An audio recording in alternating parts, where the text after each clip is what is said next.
lebih semangat, bisa minta tolong teman-teman bangkit berdiri. Kita mau mulai ibadah pada sore hari ini. Kita mau pujikan Bagai Raja Wali.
Tuhan Yesus, terima kasih Tuhan buat kesempatan-Mu Tuhan, buat kesehatan yang Kau berikan kepada kami, sehingga pada sore hari ini kami bisa berkumpul bersama Tuhan untuk dapat memuji muliakan nama-Mu dan mendengarkan sebagian dari berkat firman-Mu.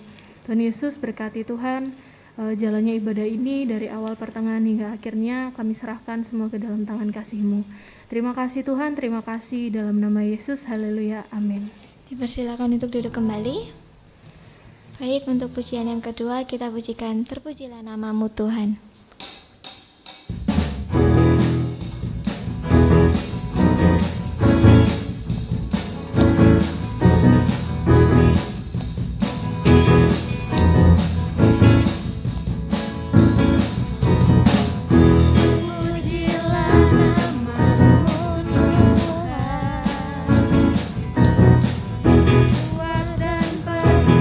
Kemuliaan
siapkan hati dan pendengaran kita.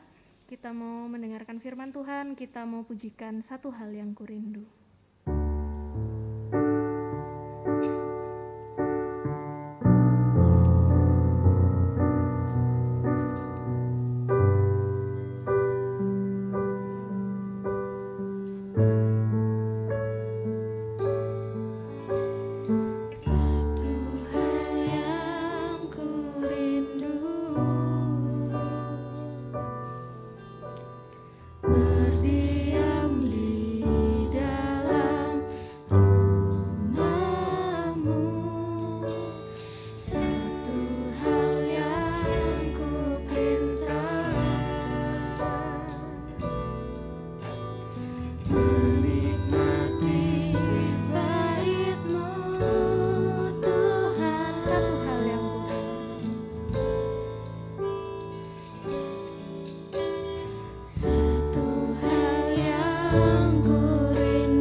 Silakan untuk bangkit berdiri.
Mari kita satu dalam doa. Tuhan Allah Bapa di surga, terima kasih Engkau telah kumpulkan kami di tempat ini dengan selamat Allah Bapa. Dan saatnya kami akan mendengarkan firman-Mu. Tetapi berkati kami yang ada di sini ya Bapa, dan juga teman-teman kami yang mungkin berhalangan hadir. Tuhan Yesus pasti menolong, memberkati, dan meninggalkan tempat ini dengan selamat. Tuhan, kami sambut firman-Mu di dalam nama Tuhan Yesus Kristus. Biarlah firman ini bisa menjadi penolong-penopang hidup kami. Haleluya, puji syukur. Amin. Yang sudah memberikan kesempatan kepada saya pada sore hari ini untuk kembali bersama adik semua belajar mengenai firman Tuhan ya. Saya masih ingat 1 tahun yang lalu sebelum adanya pandemi itu kan kita harus off dulu ya. Itu waktu itu saya masih ingat terakhir saya bersama adik-adik bersekutu di sini. Setelah itu kita tidak boleh ya, tidak boleh bersekutu bersama-sama, harus online ya. Tapi puji nama Tuhan kalau saat ini kita bisa kembali dengan pola yang baru ya. Baik adik-adik, kita langsung aja mengingat waktu yang singkat. Saya minta tolong dibantu untuk slide yang pertama.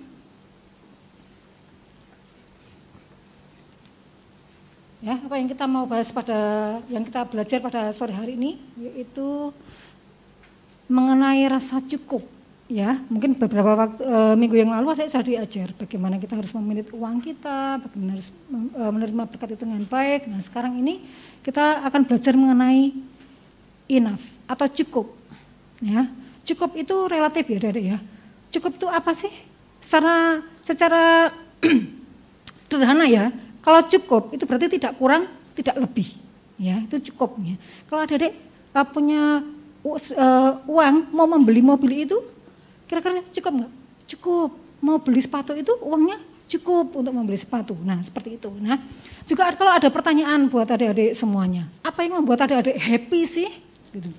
Macam-macam kan jawabannya relatif. Mengikuti ukuran adik-adik semuanya.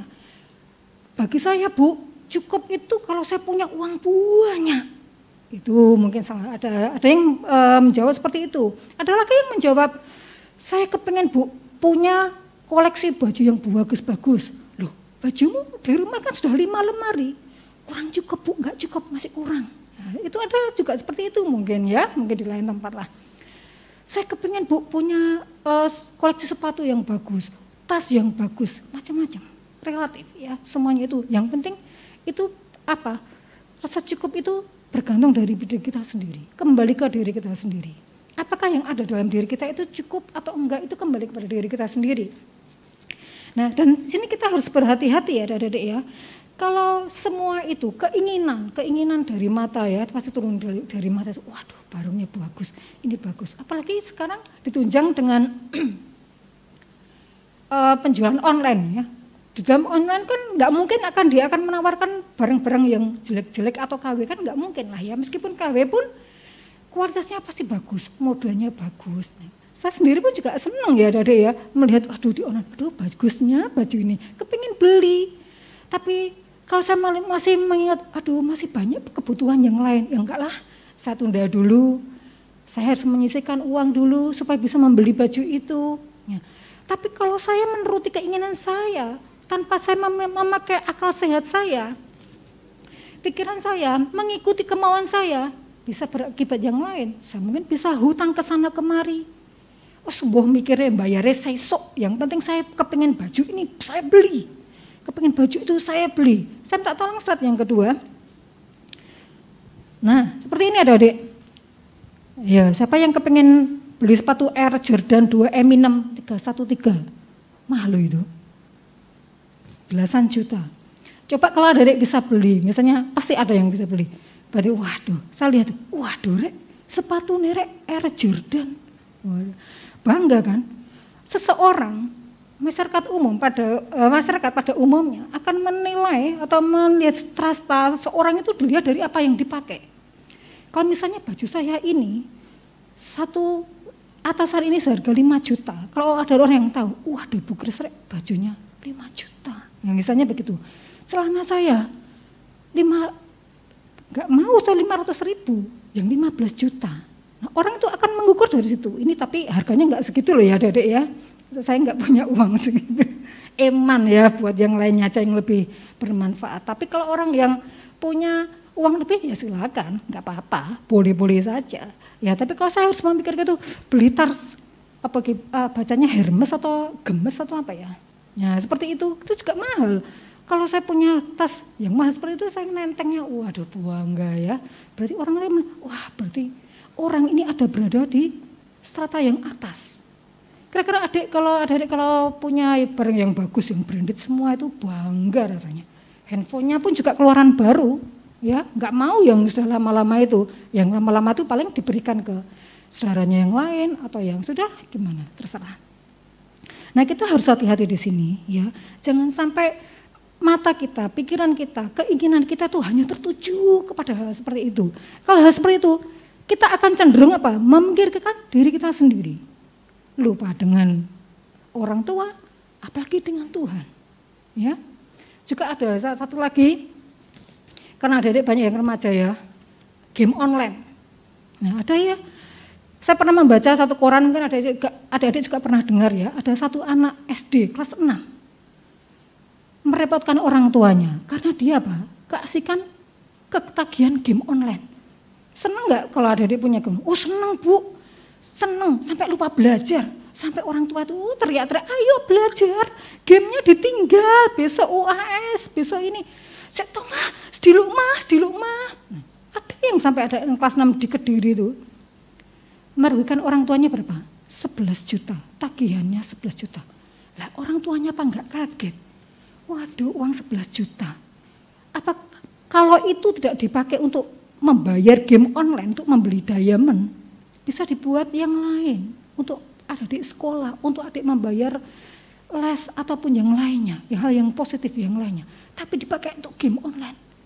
Ya kasihan orang tuanya kan, bingung mencari uang 11 juta itu bagaimana caranya. Akhirnya apa? Orangnya pasti akan mencari pinjaman berbunga. Waduh, kasihan sekali. Nah, itu harus hati-hati ya. Kita baca dulu di dalam 1 Yohanes 2 ayat 15 sampai dengan 16. 1 Yohanes 2. Silakan. 1 Yohanes 2 yang 15 sampai yang ke-16. Janganlah kamu mengasihi dunia dan apa yang ada di dalamnya. Jikalau orang mengasihi dunia, maka kasih akan Bapa tidak ada di dalam orang itu. Sebab semua yang ada di dalam dunia, yaitu keinginan daging dan keinginan mata, serta keangkuhan hidup, bukanlah berasal dari Bapa, melainkan dari dunia. Ya, kita sambung lagi di dalam Pengkhotbah 5 ayat 9. Pengkhotbah 5. Ya, Pengkhotbah 5 ayat 9. Pengkhotbah 5 ayat yang ke-9. Siapa mencintai uang tidak akan puas dengan uang, dan siapa yang mencintai kekayaan tidak akan puas dengan penghasilannya, ini pun sia-sia. Ya, terima kasih. Raja Farok dari Mesir, ia dilantik menjadi raja di Mesir pada waktu usianya dia 16 tahun. Masih muda ya, tapi sudah jadi raja. Waduh, masih remaja dan sebagai seorang raja, dia pasti akan memiliki fasilitas yang bagus ya, Dedek ya, difasilitasi oleh negara dan semua pengeluarannya itu ditanggung oleh negara yang dari pajak rakyatnya itu ya, pasti seperti itu. Nah, karena dia masih muda menjadi seorang raja, pola hidupnya sangat mewah. Ya, meskipun dia memiliki istana yang bagus, istananya enggak satu, adik-adik, belasan. Juga punya mobil yang bagus-bagus. Mobilnya pun juga bukan mobil yang ecek-ecek ya, mohon maaf ya, bukan yang bagusnya yang Rolls Royce dan wes sudah yang miliaran lah harganya. Itu enggak hanya satu, adik-adik. Karena seorang raja pasti dia lebih dari satu. Bahkan dikatakan yang kalau saya baca di Wikipedia ya, dia punya ratusan mobil loh adik-adik. Seorang raja kan enggak mungkin kan beli mobil yang biasa-biasa. Pasti dia akan punya mobil yang kelasnya kelas atas. Meskipun begitu adik-adik, tapi dia punya rasa apa ya? Tidak ada rasa cukup dalam hatinya ya. Ketika sebagai seorang raja, pasti dia akan punya kesempatan untuk berkunjung ke negara-negara lain ya. Salah satu dia kunjungan yang pernah dia lakukan di Iran. Ya, kalau saya baca di Iran itu dia mencuri pedang dari Syah Iran di sana. Seorang raja loh adik-adik. Karena apa? Dia menuruti keinginannya sendiri, menuruti keinginan daging, menuruti matanya sendiri. Yang kedua, ketika dia melakukan kunjungan ke Inggris, Perdana Menteri Inggris namanya Winston Churchill, enggak tahu bacanya gimana. Saya orang Jawa ya tak baca apa adanya ya, Winston Churchill. Kalau ada yang bisa lebih bagus ya enggak apa-apa silakan. Seperti itu, dia punya jam tangan saku, itu bagus dan mahal, apalagi seorang Perdana Menteri. Ketika Raja Farouk ini melihat seperti itu, oh apik ya. Nah, mulai keinginan hatinya, pelan-pelan dia mengambil. Ya raja ya copet, ya kan? Akhirnya di sini dia dijuluki seorang pencuri dari Mesir itu. Seorang raja, meskipun memiliki fasilitas yang bagus dan mewah, tapi karena dia menuruti keinginan hatinya sendiri, tidak puas. Akhirnya apa? Dia diasingkan, akhirnya dilakukan kudeta terhadap pemerintahannya sebagai raja. Di kudeta bersamaan pada waktu itu Mesir mengalami kekalahan dengan perang antara Arab Israel dan dia diasingkan ke Monaco. Meskipun diasingkan, dia tetap memiliki fasilitas kerajaan. Itu pun tidak menjadi pelajaran dari dia untuk introspeksi, mengapa, itu tidak ada adik. Tetap dia bergaya hidup mewah. Ya, tetap dia mengumpulkan di semua. Tapi setelah dia dilengserkan, diasingkan, pemerintahan yang baru oleh pemerintahan militer ya pada waktu itu kudeta militer ya. Semua barang curiannya dia itu dilelang. Enggak hanya satu yang dilelang, banyak adik-adik. Jadi kita bisa memikir, waduh ini raja kok nyambi tadi copet sih, kan begitu kan? Tapi memang seperti itulah. Ya, akhirnya di tahun 1965 ya, Maret 1965, pada suatu saat ini raja selain mengkoleksi barang-barang mewah dan bagus, Raja Farouk ini juga gemar makan enak-enak adik-adik ya. Hingga suatu saat ketika ada perjamuan pesta makan besar, dia makan di sana ya. Mungkin dia makannya terlalu banyak, akhirnya dia rebah ambruk di meja makan itu. Tak lama kemudian dia sudah mati adik-adik. Nah itulah adik-adik, buat apa? Sia-sia kan? Semua barang yang dia curi, dia tinggal di dunia, buat apa? Ya itulah adik-adik, kita harus waspada terhadap keinginan kita. Apa yang kita terima dari Tuhan kita syukuri. Meskipun menurut kita, Bu aku masih jauh Bu dari si A, si B, si C. Jangan melihatlah. Apa yang kita terima Tuhan memiliki ukuran masing-masing. Dan Tuhan memiliki rancangan setiap orang pribadi lepas dari itu tidak sama. Ya adik-adik jangan berputus asa, jangan merasa minder, jangan seperti itu. Tetaplah mengucapkan syukur kepada Tuhan. Karena Tuhan itu baik bagi kita ya. Kita lanjutkan lagi di dalam bacaannya ya. Matius, di dalam Matius 7 ayat 11. Matius 7 ayat yang ke-11. Okay. Jadi jika kamu yang jahat tahu memberi pemberian yang baik kepada anak-anakmu, apalagi Bapamu yang di sorga, Ia akan memberikan yang baik kepada mereka yang meminta kepadanya. Ya, terima kasih ya. Jadi dari sini kita akan belajar ya. Kata cukup. Kita kembali ke topik materi kita saat ini ya. Kata cukup itu bukan berarti kita selain cukup dalam hal gaya hidup kita tidak boleh cukup itu bukan berarti kita hanya berhenti berpuas diri dalam berusaha dan berkarya. Ya, dalam hal ini seperti yang disampaikan sini, seorang bapak manusia ya, itu bisa memberikan anak-anaknya yang lain sesuai kebutuhannya, apalagi bapak kita yang di surga. Nah, dari sini kita juga belajar ya, kata cukup itu selain kita bisa mengerti ya. Di sini saya catat ya supaya saya tidak lupa. Berangkat dari kisah Raja Farouk tadi ya. Dengan mengucapkan kata cukup, kita bisa melihat apa yang kita terima, bukan apa yang belum kita dapatkan. Nah, di sini ya. Yang kedua, kata cukup itu bukan berarti kita berhenti atau berpuas diri dalam hal berkarya atau berusaha. Nah, adik-adik masih muda, memiliki waktu yang panjang. Saat ini adik-adik ya, saat kalian adik masih muda, itu waktunya adik-adik apa? Mengasah skill adik-adik. Kalau yang suka masak, silakan latihlah bermasak. Latihlah memasak bermacam-macam resep atau kalau suka kue, berlatihlah memasak kue dengan baik. Macam-macam kue, suka masakan sayur-sayuran silakan.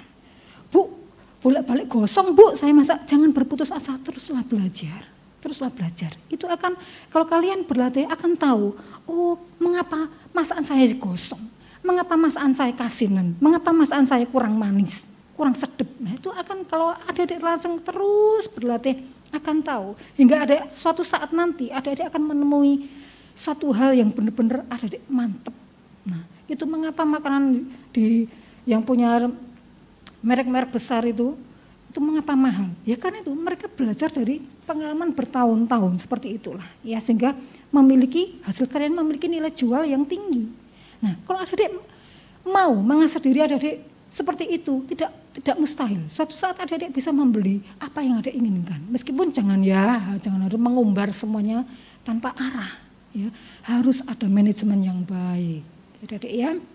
Nah kalau adik-adik sudah seperti saya ini mau belajar itu, waduh, mau belajar QA gini aja, waduh, ngatur waktu dulu, harus bekerja, menyelesaikan pekerjaan rumah dan semuanya. Tapi kalau adik-adik masih muda, waduh, mau main-main musik, adik-adik yang pemain musik di sini, latihlah, asalah permainan adik-adik. Suatu saat adik-adik bisa menjadi pemain musik yang profesional. Itu tidak mustahil, asal adik-adik harus benar-benar bekerja keras untuk itu. Ya kalau adik-adik sudah menjadi pemain musik yang profesional, ya tidak mustahil. Nanti suatu saat adik-adik akan sukses dan memiliki penghasilan yang bagus. Dan Tuhan akan mendengar doa adik-adik semuanya. Asal adik-adik mau berusaha dan terus berharap pada Tuhan dan terus hidup dalam tuntunan firman Allah. Ya, lanjut kita baca di dalam Filipi 4 ayat 11 sampai dengan 13. Filipi 4 ayat yang 11 sampai yang ke-13. Ya.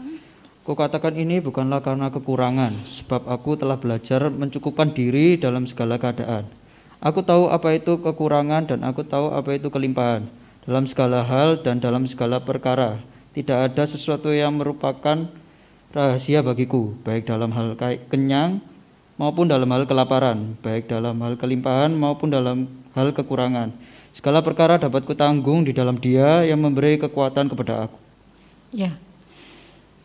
Kalau baca ayat-ayat ini ya, Rasul Paulus mengajak kita untuk belajar dan berhati-hati dengan gaya hidup atau dalam dengan keinginan ya. Rasul Paulus ingin mengajak kita mengembangkan gaya hidup yang berkecukupan. Ya. Kita untuk belajar itu perlu latihan. Seperti yang saya sampaikan tadi, kita perlu berlatih agar kita bisa memiliki rasa cukup dan kita tidak terus mengeluh kurang Bu, kurang. Kalau itu kita mau melatih diri kita ya, mendisiplinkan diri kita dengan rasa cukup yang ada seperti ini, itu akan bermanfaat buat kita di masa depan. Ya, kita tahu Rasul Paulus itu dia seorang intelektual ya, secara orang yang terpandang, pasti sebelumnya dia memiliki strata sosial yang tinggi ya. Tapi ketika dia berbalik mengikuti Tuhan Yesus, mengikuti panggilan Tuhan Yesus, semuanya akan berubah. Tapi meskipun begitu dalam keadaan yang tidak enak pun, keadaan yang paling sederhana pun, dia tidak pernah mengeluh. Dia merasa itu cukup bagi Tuhan, kasih Tuhan yang ada di dalam dia. Kasih Tuhan itulah yang memberikan dia kekuatan menghadapi semuanya itu, ya. Dia mengatakan itu cukup, ya. Meskipun dia hidup dalam kelimpahan ataupun dalam hidup dalam kesederhanaan sekalipun, dia merasa itu cukup. Karena apa? Dia dipenuhi oleh kasih Tuhan. Ya. Sebetulnya kalau kita saat ini kondisi kita masih belum dalam tanda kurung ya, masih kurang Bu. Ya. Jangan berputus asa. Berdoalah kepada Tuhan, mintalah Tuhan memampukan kita supaya apa? Kita bisa melewati semuanya itu dengan ucapan syukur. Memang yang belum kita lihat itu masih ada di sana. Tapi jangan berputus asa, tetaplah berharap kepada Tuhan. Dan suatu saat nanti, Tuhan itu akan memberikan jawaban kita. Dan kita akan melihat, iya Tuhan, puji Tuhan, saya cukup Tuhan. Ternyata saya cukup sampai saat ini. Nah itu yang dirindukan Tuhan dalam kehidupan kita. Ya. Jadi bukan mengumbar apa yang menjadi keinginan hati kita. Ya. Kita baca lagi ayat terakhir di dalam 1 Timotius 6 ayat 6 sampai dengan 7. 1 Timotius 6 ayat yang ke-6 sampai yang ke-7. Memang ibadah itu kalau disertai rasa cukup memberi keuntungan besar, sebab kita tidak membawa sesuatu apa ke dalam dunia dan kita pun tidak dapat membawa apa-apa keluar. Iya. Memang ibadah itu kalau disertai rasa cukup memberi keuntungan yang besar, sebab kita tidak membawa sesuatu apa ke dalam dunia dan kita pun tidak dapat membawa apa-apa keluar. Ya. Di sini adik-adik saat ini sedang beribadah. Ya. Ibadah itu dalam hal ini bukan ibadah seperti kita, ya memang kita saat ini ibadah. Tapi ibadah yang sejati itu apa adalah mempersembahkan hidup kita kepada Tuhan. Itu ibadah yang sejati. Kalau dengan ibadah yang sejati, kalau kita mempersembahkan hidup kita kepada Tuhan, otomatis kita juga akan apa? Hidup dalam tuntunan firman Tuhan. Hidup dalam rambu-rambu apa yang menjadi kehendak Tuhan dalam kehidupan kita, ya. Kalau kita hanya ibadah secara letter tapi setelah pulang sembuh, lupa firman Tuhan, sembuh semuanya sendiri, itu hati-hati, ya. Kalau kita seperti itu, seperti yang kembali lagi ke ayat yang atas, kita akan apa? Mengumbar semua apa yang jadi keinginan kita, menginginkan semua hal yang tidak terarah dalam hidup kita. Nah, dari itu kita harus hati-hati. Karena adik-adik, kalau kita memiliki rasa ibadah yang cukup, benar-benar mempersembahkan hidup kita, ya, itu akan tercermin dalam kehidupan kita. Apakah hidup kita ini benar-benar mengucap syukur atau masih bersungut-sungut dengan kondisi kita saat ini, itu akan tercermin dalam kehidupan kita sendiri. Ya, itu akan dilihat orang lain. Kita tidak bisa melihat, tapi orang lain akan bisa melihat. Waduh, orang itu sukanya bersungut-sungut. Ya, saya kan pernah mendapati salah seorang, ya, dia memiliki jabatan yang tinggi, ya. Jabatannya tinggi sebagai seorang wakil manajer kalau tidak salah waktu itu, ya. Dia kita tahu sebagai seorang manajer kan dia paling punya penghasilan yang cukup bagus, ya. Tapi tanggung jawab akan seimbang dengan tugas tanggung jawabnya. Tapi baru diberi tugas sedikit aja, waduh ini bagaimana ini. Diberi tugas lagi, waduh ini bagaimana ini. Lah dia terus bersungut-sungut, dan bersungut-sungut. Saya sampai heran, orang ini seorang wakil manajer dengan gaji bagus, tapi ada pekerjaan yang meskipun enggak terlalu berat, kok bersungut-sungut. Dia tidak pernah bersyukur dengan apa yang telah Tuhan titipkan. Dengan jabatan yang bagus, dengan penghasilan yang bagus, tapi apa? Dia masih menuruti ya dagingnya sendiri. Dia masih mendengar keinginan daging sendiri. Nah, seandainya dia mau merendahkan dirinya, dia pasti akan, Tuhan terima kasih. Ya, saya sudah diberi pekerjaan yang bagus dan mendapat penghasilan yang bagus, akan saya lakukan dengan segenap hati saya. Nah, itu orang-orang yang benar-benar melakukan apa? Ibadahnya yang sejati. Nah, sekarang adik-adik kalau sebagai seorang pelajar, seorang mahasiswa, apun seorang dokter atau siapapun adik-adik yang ada di sini sedang bekerja, lakukan pekerjaan itulah dengan baik. Ya, sebagai mahasiswa belajarlah dengan baik. Sebagai seorang siswa belajarlah dengan baik. Ya, memang secara akademik kan tidak menjamin, iya, tapi belajarlah dengan baik. Lalui semuanya itu dengan baik. Ya, supaya orang tua kita juga senang, anak-anak kita bisa tumbuh. Meskipun meskipun orang tua tidak menuntut kalian harus begini, enggak. Tapi kalau kita bisa melakukan semua itu dengan baik, tanpa ada masalah, orang tua pun juga bersyukur. Syukurilah itu semuanya, ya, asal dengan berpegang kepada firman Allah. Dan dengan sedikit pun kita menyimpang dari Allah, ya.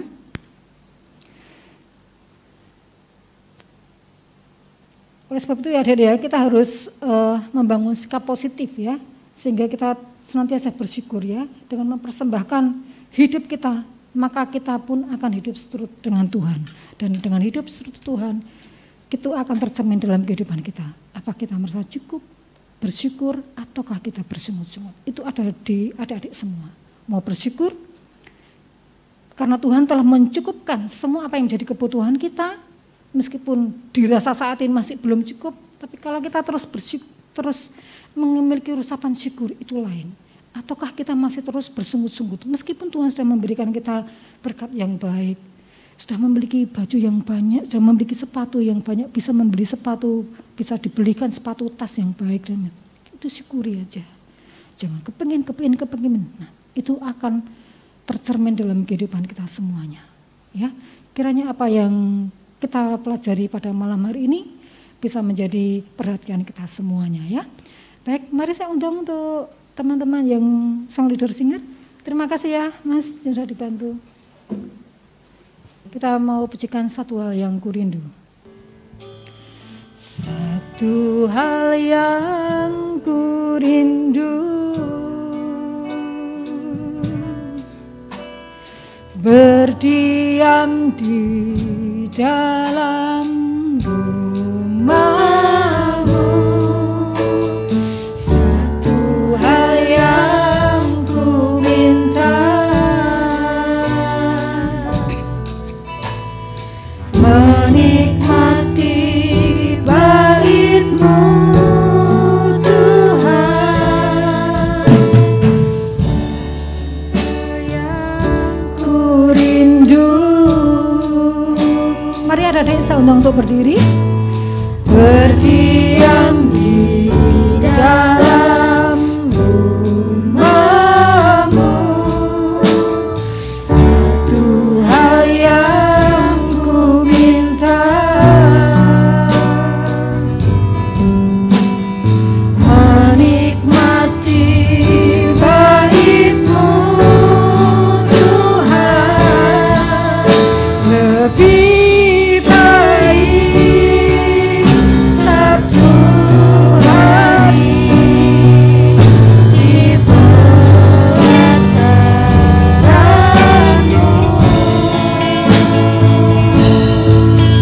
daripada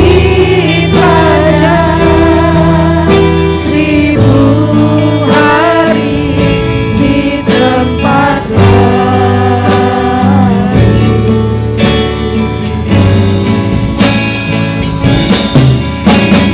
memuji-Mu, menyembah-Mu. Kau Allah yang hidup, dan menikmati semua kemurahan-Mu.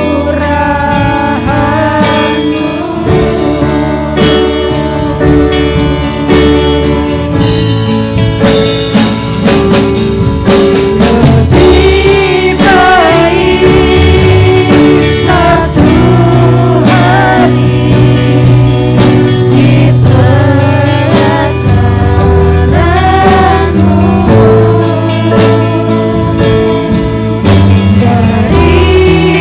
daripada 1000 hari di tempat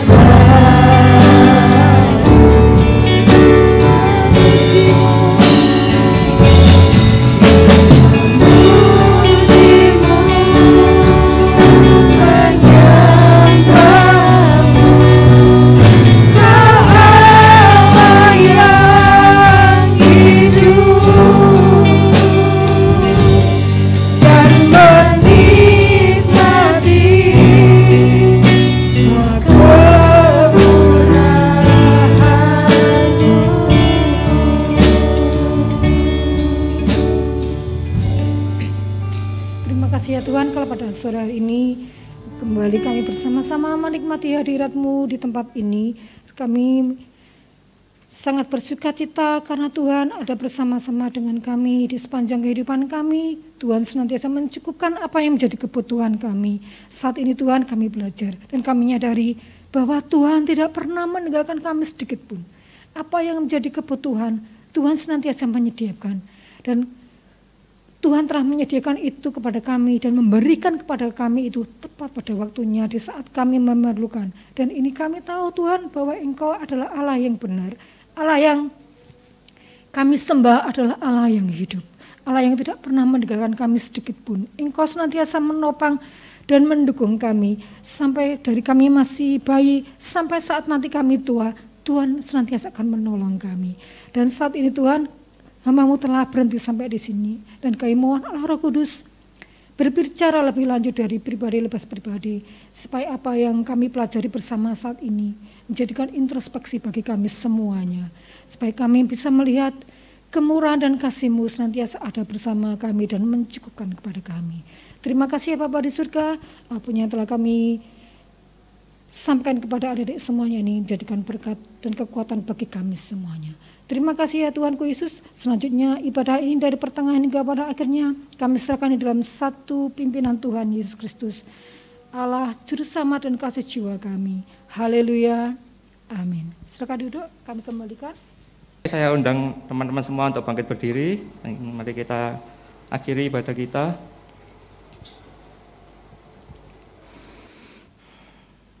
Tuhan Yesus, kembali kami menghampiri hadirat-Mu Tuhan.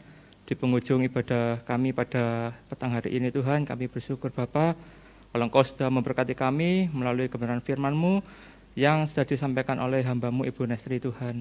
Kami yakin Tuhan, firman yang sudah disampaikan dapat menjadi berkat dan pegangan kami Tuhan dalam kami menjalani kehidupan sehari-hari kami ya Bapa.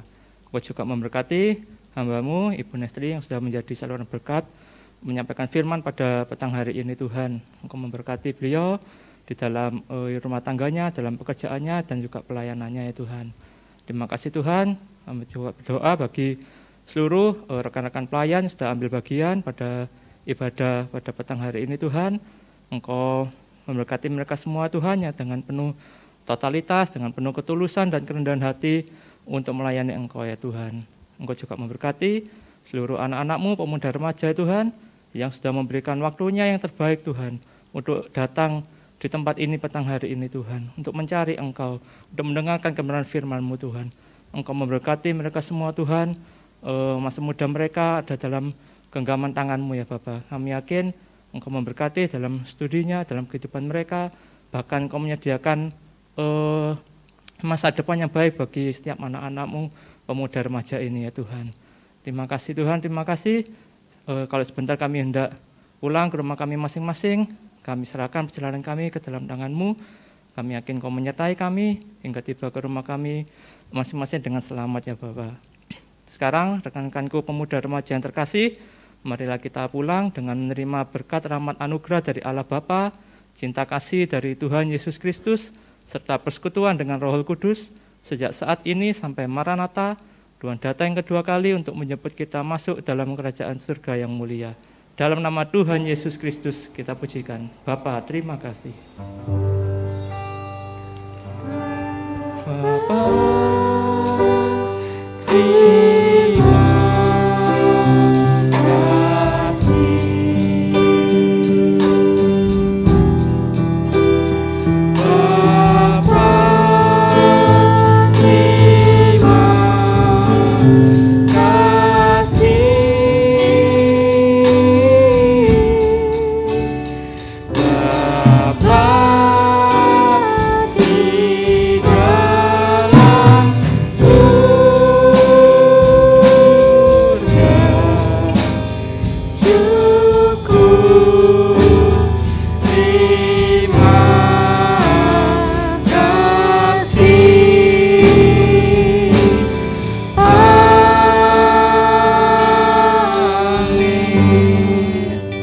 Tuhan Yesus memberkati kita semua dan saya persilakan untuk duduk kembali.